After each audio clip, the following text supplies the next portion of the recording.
Aprueban proyecto que fortalece el sistema de pago de pensiones de alimentos. Al Senado, proyecto que establece Día Nacional contra el Femicidio. Comisión de acusación contra ministra Cubillos finaliza etapa de audiencias. Avanza tramitación de proyectos sobre control preventivo de identidad. Continúa debate de proyecto que modifica ley sobre acceso a la información pública. Comisión de Energía prosigue estudios sobre medidores.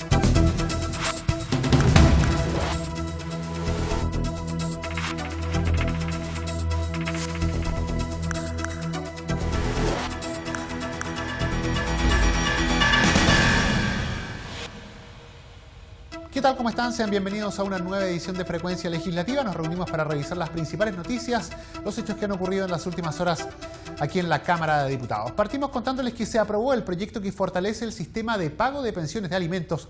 La propuesta agrega a los elementos ya existentes una nueva consideración legal que permite priorizar el pago de este deber de los padres para con sus hijos e hijas por sobre otras obligaciones crediticias. Lo que debiera ser una obvia obligación para los padres, como es asegurar el sustento de sus hijos e hijas, pareciera no ser un punto tan claro en la práctica. Así al menos lo constataron dos grupos de legisladores que ingresaron en septiembre de 2018 mociones para tratar de contrarrestar la estadística nacional que indica que un 60% de las resoluciones por demandas por pensión alimenticia no se cumplen. Propuestas que fueron discutidas en el seno de la Comisión de Familia, según explicó el diputado Bernardo Berger. Se analizaron dos proyectos que fueron presentados por distintos parlamentarios y parlamentarias que al final del día se refundieron y se consensuó, por poder levantar una iniciativa común en torno a fortalecer y proteger y hacer las modificaciones que sean necesarias a la legislación chilena, como es el Código Civil, para asegurar, y que tenga preferencia, además de fuera, ¿no es cierto?, de otros compromisos o créditos que tengan, ¿no es cierto?, a quienes tienen la responsabilidad de cumplir con estas pensiones, que tengan preferencia, por supuesto, las deudas que se tengan con los compromisos de pensiones alimentarias. La diputada Carolina Marzán, gestora de una de las propuestas originales, junto con Natalia Castillo y Pablo Vidal, se mostró satisfecha con la aprobación unánime del proyecto de ley en la sala de la Cámara. Y resaltó que la idea surgió tras reunirse con diversas agrupaciones de mujeres que sienten una suerte de vergüenza e indignidad por tener que reclamar algo que debiera surgir de manera natural de parte de los padres. La legisladora informó que la iniciativa, en la práctica, llena un vacío legal que permitirá priorizar el pago de estas pensiones. Nuestra legislación establece un orden de pago cuando una persona, por ejemplo, se declara en quiebra y se le rematan sus bienes. Una vez rematado, el primer orden, hay mucho, la lista es larga, pero en palabras simples, lo primero que se paga son las costas judiciales. Y de ahí la lista sigue en el lugar número 2, puede ser los temas funerarios del deudor, enfermedades, etcétera, etcétera, y van así en un orden. Nosotros, ¿qué es lo que queremos establecer? Cambiar ese orden de prelación. Este proyecto va en esa vía, ¿ya?, que se cambie ese orden de prelación y que lo primero que se pague una vez que se suceda un remate sea la pensión de alimentos. Creemos que eso es de toda justicia. El proyecto, que también se basa en una propuesta de los integrantes de la Federación Regionalista Verde Social, Alejandra Sepúlveda, Jaime Mulet y Esteban Velázquez, junto con los independientes René Zafiro y Pedro Velázquez, incorpora el pago de deudas por concepto de pensiones alimenticias como la primera preferencia dentro de los créditos que un deudor debe cancelar. Adicionalmente, el texto hoy despachado a trámite al Senado excepciona a los alimentos adeudados del efecto de extinción de los saldos no pagados de un deudor ante un procedimiento de liquidación de sus bienes, asegurando el cumplimiento de estas obligaciones respecto de descendientes y protegiendo sus intereses respecto de otros efectos adeudados. Y al Senado se despachó el proyecto que establece el Día Nacional contra el Femicidio. La iniciativa, que fija esta fecha el 19 de diciembre de cada año, busca visibilizar estos delitos como la forma más extrema de violencia contra las mujeres, así como dignificar la memoria de quienes han sido víctimas de femicidio, reconociendo a su vez el aporte del movimiento feminista en la erradicación de la violencia contra las mujeres en nuestro país. Por unanimidad, la Sala de la Cámara de Diputados aprobó y remitió al Senado el proyecto de ley que declara el 19 de diciembre de cada año como Día Nacional contra el Femicidio. La propuesta, según explicó la diputada Camila Vallejo, establece legalmente esta fecha como una forma de rendir homenaje a numerosas víctimas de este delito, especialmente a la pequeña Javiera Neira Oportus, y de generar conciencia sobre la importancia de que las mujeres gocen de un efectivo derecho de vivir libremente sin amenazas a su integridad física. A propósito de un hecho muy trágico, muy terrible que vivió nuestro país, con el asesinato de una menor de 6 años, Javiera Neira, que fue arrojada por la ventana a manos de su padre, murió porque fue arrojada de un 7º piso, con el objeto posterior de hacerle daño y asesinar a la madre de Javiera, a Claudia. Y eso motivó, Claudia, que se salvó de este intento de femicidio, un femicidio frustrado. Ella al menos, su hija obviamente no pudo salvarla. Ella se vio con este hecho trágico y doloroso, se vio motivada a construir una coordinadora nacional por el 19 de diciembre como Día Nacional contra el Femicidio. Y esta ha sido una lucha de años de esta coordinadora que ha buscado la articulación y apoyo de distintas organizaciones sociales de la sociedad civil, han hecho muchas actividades culturales, obras de teatro para generar conciencia.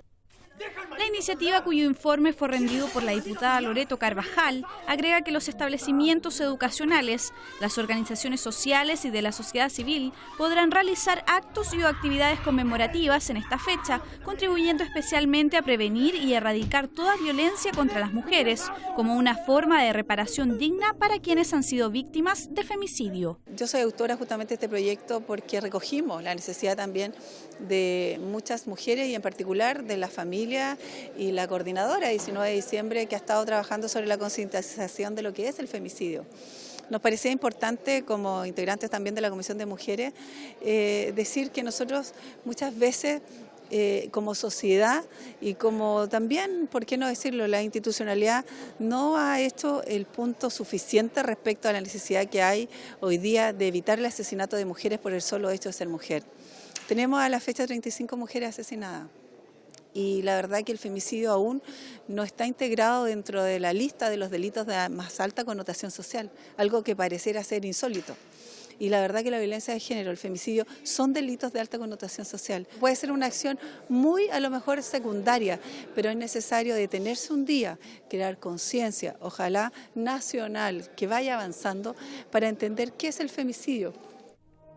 El proyecto es de autoría de los diputados Loreto Carvajal, Daniela Chicardini, Maya Fernández, Marcela Hernando, Carolina Marzán, Claudia Mix, Jimena Osandón, Alejandra Sepúlveda, Pablo Vidal y Gael Yomans. Y la comisión de la acusación contra la ministra Cubillos finalizó su etapa de audiencias a puertas de votar el informe por parte de la instancia que analiza este libelo acusatorio contra la secretaria de Estado Marcela Cubillos. Fijada para este lunes 30 de septiembre, la instancia recibió a los últimos 6 invitados, 2 abogados constitucionalistas y otros 4 del mundo educacional. En su última sesión de audiencias, la Comisión de Acusación Constitucional contra la ministra de Educación, Marcela Cubillos, recibió a los abogados constitucionalistas Fernando Atria y Eugenio Evans. El profesor Atria, junto con calificar al mecanismo más como un juicio político que uno de legalidad, consideró que varios de sus capítulos se justifican. Yo creo que en principio esta es una acusación que es perfectamente dentro de lo que corresponde a una acusación constitucional. O sea, pretender que esto es una acusación que debe ser rechazada por razones formales iniciales, yo creo que es un error, es interpretar muy estrechamente las facultades de la Cámara de Diputados. Yo creo además que varios de sus capítulos se justifican, porque creo que la conducta de la ministra ha sido una conducta en la cual ella ha enviado información equivocada, por ejemplo, a los padres sobre sus derechos en el proceso de admisión. Y me estoy refiriendo a uno de los capítulos, el primero. La diputada de RN, Catalina del Real, hizo un repaso de las exposiciones de los juristas y señaló que en la jornada de hoy se conoció que los tuits de la ministra cumplen con la normativa. Yo te diría que un 90% de estos constitucionalistas no encontraron antecedentes que hicieran propio el sacar adelante esta acusación constitucional, o sea, no hay elementos jurídicos que realmente digan que la ministra incumplió la ley o la Constitución, por lo tanto el informe probablemente lleve ese tipo de matices. Si esto no fuera así, en realidad lo que decían otros constitucionalistas, uno o dos, era que en realidad la ministra tenía responsabilidad sobre el capítulo 1, que tiene que ver con los tweets, pero también hoy día se dijo en sala que realmente la ministra no había mentido con su tweet, porque justamente la ley tiene un espacio en el cual los colegios no pueden realizar las visitas y las entrevistas a los apoderados.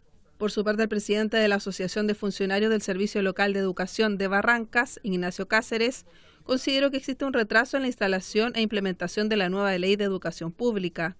Añadió que Barrancas, que comenzó su funcionamiento en marzo de 2018 y agrupa a las comunas de Loprado, Cerro Navia y Pudahuel, tiene a cargo 77 establecimientos educacionales y atiende a más de 90% de alumnos vulnerables.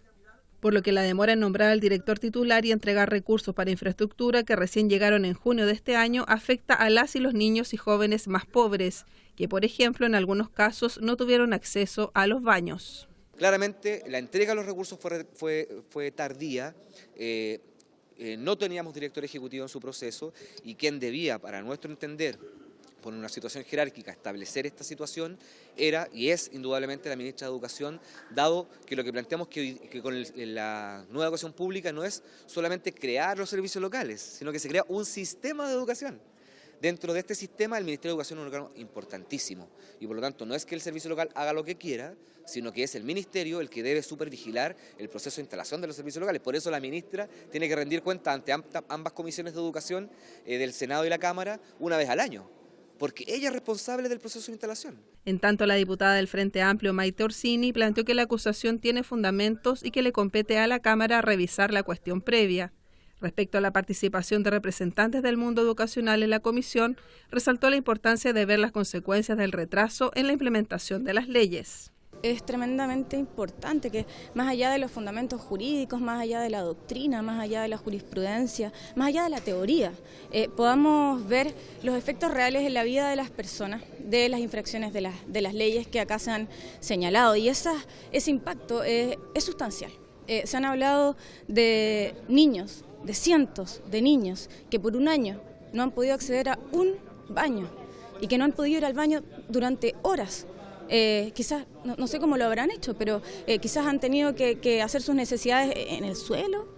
Hay niños que están en salas de clases en días donde hay 0 grados, sin vidrio. Hay colegios con plagas. En la instancia también participó el asesor de la Asociación Nacional de Funcionarios del Mineduc Andime, Juan Luis Gumucio, la directora del Colegio Presidente José Joaquín Prieto de La Pintana, Marcia Poblete, y el director del Liceo Bicentenario de San Nicolás de la región de Ñuble, Víctor Reyes. El próximo lunes 30 de septiembre, en la sede del Congreso Nacional en Santiago, la comisión votará su informe, documento que el martes 1 de octubre se someterá a consideración de la sala de la Cámara. La Comisión de Seguridad Ciudadana continúa votando el proyecto del gobierno que permite controlar preventivamente la identidad desde los 16 años. En su última sesión, respaldó la idea de asegurar la rehabilitación y reinserción de los menores detenidos. Luego que la Comisión de Seguridad Ciudadana respaldara realizar controles preventivos de identidad desde los 16 años, la instancia ha seguido avanzando en la forma cómo se implementará este mecanismo. Durante la última sesión fue aprobada la indicación del Ejecutivo, que dispone que cuando resulten detenidos menores de edad, los funcionarios policiales deberán poner en conocimiento del hecho a la municipalidad donde residan, con el objeto de evaluar la oferta de planes y programas de prevención, rehabilitación y reinserción social. Así lo destacaron la subsecretaria de Prevención del Delito, Catherine Martorell, y el diputado Andrés Longton. Esto se aprobó, hubo algunas abstenciones y un voto en contra, pero creemos que es sumamente importante poder tener estos programas también establecidos en la ley de manera tal que sean permanentes y una decisión del Estado y que vayan más allá de los gobiernos, sino que sea una política de carácter permanente.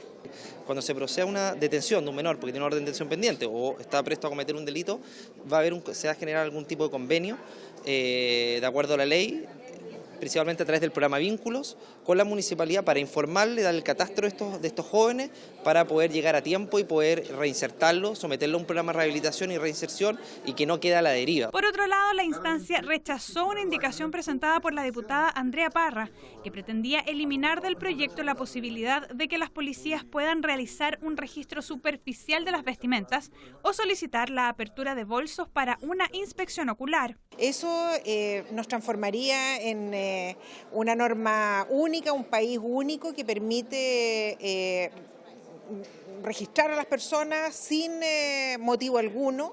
Eso la verdad es que en el resto de los países no existe, más bien hay un respeto por las libertades personales, y eso quiere decir que si tú andas por la calle y un carabinero te detiene, te puede registrar completa, puede revisar tu auto, tus pertenencias, sin motivo alguno. En otro tema, se acordó poner como segundo punto de la tabla del próximo encuentro la moción sobre extravío de personas y la realización de primeras diligencias orientadas a su búsqueda, proyecto al que el gobierno calificó con urgencia tras una solicitud de un grupo de diputados y diputadas.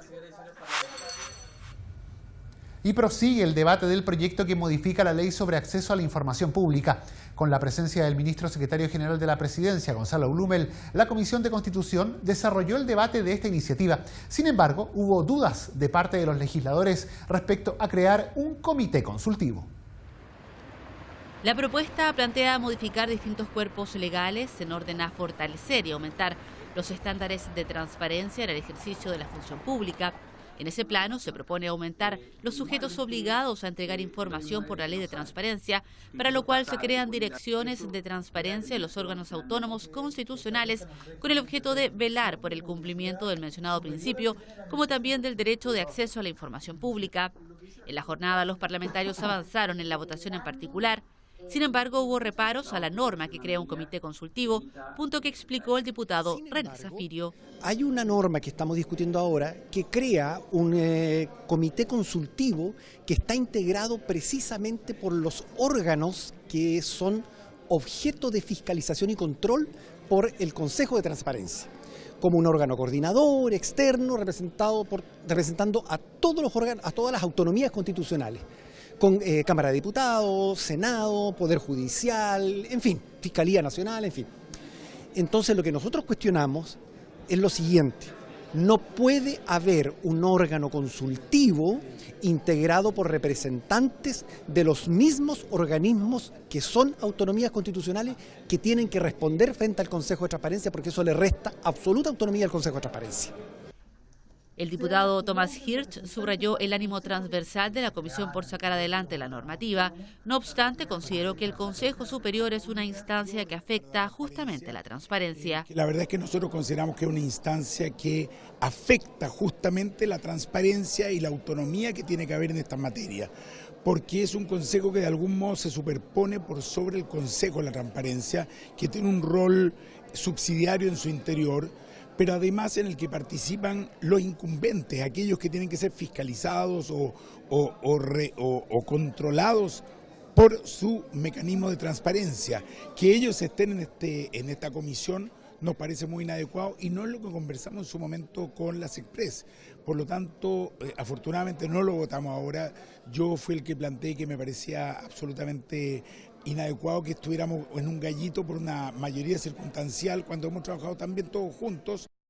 Este punto seguirá siendo debatido en la próxima jornada de la Comisión de Constitución, fecha en que se espera que el Ejecutivo haya elaborado una nueva redacción que garantice a todos que no habrá superposición ni se le restarán atribuciones al Consejo para la Transparencia, ni tampoco influencia de aquellos actores sujetos a fiscalización, indicaron los parlamentarios. En otra materia, la Comisión aprobó la idea de legislar del proyecto que modifica el Código de Procedimiento Civil para incorporar la medida precautoria de restitución anticipada de inmuebles en juicios de precario y determinación de arrendamiento y de comodato. La iniciativa introduce una medida precautoria de lanzamiento provisorio en contra del arrendatario que demuestre un comportamiento irresponsable en el pago o cuidado del inmueble y contra quienes ocupen una cosa ajena sin título alguno y por ignorancia o mera tolerancia de su dueño. Y la Comisión de Energía continuó con el análisis de los proyectos refundidos que imponen a las concesionarias el costo de reposición de medidores y empalmes. Asistieron, entre otros, el superintendente de Electricidad y Combustibles, Luis Ávila. Con la participación de los ejecutivos de las principales empresas eléctricas del país, del secretario general de la Comisión Nacional de Energía y del superintendente de Electricidad y Combustible, Luis Ávila, se desarrolló una nueva sesión de la Comisión de Energía. La instancia parlamentaria se abocó a continuar con el estudio en particular de los proyectos refundidos que tienen por objeto imponer a las concesionarias el monto de reposición de medidores y empalmes. En ese sentido, la presidenta de la comisión, Daniela Chicardini, adelantó las dificultades que han debido enfrentar para sacar adelante estos proyectos. Claramente hay varias aristas a considerar en el entendido de que ya se hicieron cambio de medidores, ¿no es cierto? Estamos hablando de 300.000 a lo largo de nuestro país, 200.000 que están en calidad de arriendo y 100.000 que uno podría entender que hubo cambio de propiedad.